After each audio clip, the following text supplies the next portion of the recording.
Expressing your feelings to somebody that is supposed to love you should reduce stress and bring you closer, not start worse, okay? It should lead to deeper understanding, deeper connection, and give you some relief, not lead to more conflict. Saying that you are a decent person doesn't make you one. What makes you a decent person is treating people with dignity and respect.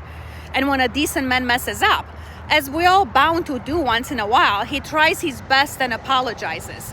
Not to save face, not to win somebody back or get something out of it. He apologizes genuinely to repair and acknowledge the harm done. You take accountability if you want to repair conflicts.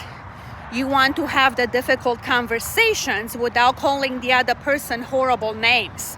Calling people names is abusive, and calling people names completely eliminates any possibility for repair. Words are swords, and when the wound is big enough, there's no more bandages you can put in it to heal, okay? You need to use words to validate the other person's feelings, not make a word salad of insults.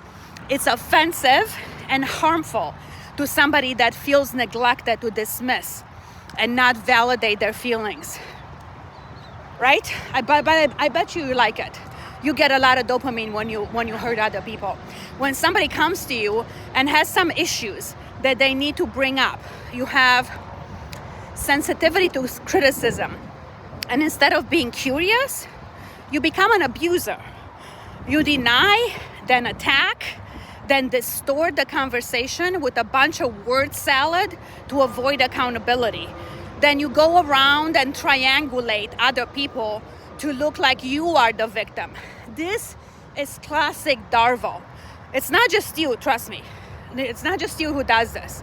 This is a personality trait of a disorder, okay? You get tons of dopamine when you push other people and you do this game called praise and provoke, okay?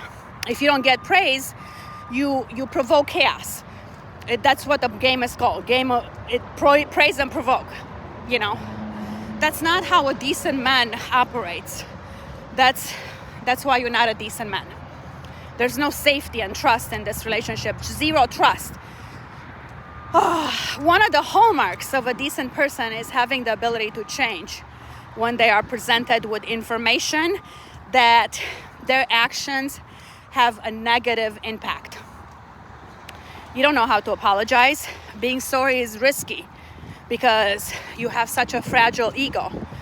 I get so much retaliation and pain when I share my feelings with you. That's why I know this is a toxic relationship. I have to silence myself and walk on eggshells. It's a hostage situation, not a relationship. You are 100% responsible for everything that has happened in your life, right? That makes you mad. And that's why you call me names. Yeah.